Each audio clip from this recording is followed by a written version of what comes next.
اللہ الرحمن الرحیم۔ نبی علیہ الصلوۃ والسلام نے ارشاد فرمایا، من صام رمضان ایمانا و احتسابا غفر له ما تقدم من ذنبی۔ جس کسی آدمی نے رمضان المبارک کے مہینے میں ایمان کی حالت میں ثواب کی نیت سے روزے رکھے، اس کے پہلے سارے گناہ معاف ہو جاتے ہیں۔ اور فرمایا، من قام رمضان ایمانا و احتسابا غفر له ما تقدم من ذنبی۔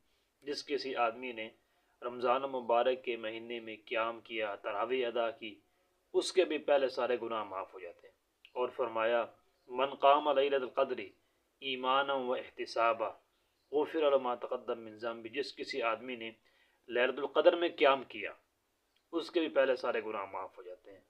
تو اس حدیث مبارکہ سے معلوم ہوتا ہے کہ رمضان مبارک کا مہینہ ہے ہی بخشش کا اور مغفرت کا مہینہ ہے۔ آپ کے سامنے ارشاد فرمایا، نبی علیہ السلام ممبر کی طرف آ رہے تھے، ایک قدم رکھا فرمایا آمین، دوسرا قدم رکھا فرمایا آمین، تیسرا قدم رکھا فرمایا آمین۔ تو صحابہ نے عرض کیا، یا رسول اللہ صلی اللہ علیہ وسلم، آپ نے آج ایسا ایک عمل کیا، اس سے پہلے آپ نے کبھی نہیں کیا کوئی ایسا یہ والا عمل، تو آپ نے آمین کہا ہے۔ آپ علیہ السلام نے فرمایا کہ ابھی میرے پاس جبرائیل امین تشریف لائے تھے، انہوں نے 3 بد دعائیں کی ہیں اور مجھے کہا ہے کہ میں اس پر آمین کہوں، میں نے آمین بھی کہا ہے۔ پہلا فرمایا کہ وہ شخص برباد ہو جائے، ہلاک ہو جائے، جس کی زندگی میں اس کے والدین بڑھاپے کی حالت میں ہوں، یہ ان کی خدمت کر کے اپنی بخشش نہ کروا سکے۔ اب سامنے فرمایا آمین۔ اور فرمایا وہ آدمی بھی ہلاک ہو جائے، تباہ ہو جائے، جس کے سامنے نبی علیہ الصلوۃ والسلام کا تذکرہ مبارک ہو اور آپ صلی اللہ علیہ وسلم پر وہ درود نہ پڑھے، تو نبی علیہ السلام اس پر بھی فرمایا آمین۔ جبرائیل امین نے کہا وہ آدمی بھی ہلاک ہو جائے، تباہ ہو جائے، جس کسی کی زندگی میں رمضان مبارک کا مہینہ آئے اور وہ اس میں عبادت کر کے، اطاعت کر کے، توبہ استغفار کر کے اپنی بخشش نہ کروا سکے، فرمایا یہ بندہ تباہ و برباد ہو جائے۔ اس پر بھی آپ علیہ السلام نے فرمایا آمین۔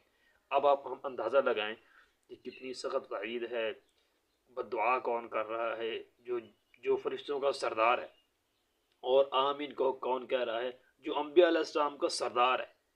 یعنی یہ دعا جو ہے آپ علیہ السلام نے فرمائی تو یہ ضرور بضرور قبول ہوگی اگر اللہ معاف کرے کوئی اس کا مستحق ہو جائے، والدین کی خدمت نہ کر سکے، نبی علیہ السلام پر درود نہ کوئی آدمی بھیجے، اور اسی طرح رمضان مبارک کے مہینے میں نیک اعمال نہ کر سکے، اپنی بخشش نہ کروا سکے، یہ بندہ ہلاک ہو جائے۔ تو ہمارے پاس یہ موقع ہے، رمضان مبارک کا مہینہ ہے، اس میں ہمیں چاہیے کہ ہم نیک اعمال کا اہتمام کریں، توبہ استغفار کا اہتمام کریں، روزوں کا، تراویح کا اور توبہ استغفار کا، اس کے ساتھ ساتھ ذکر و اذکار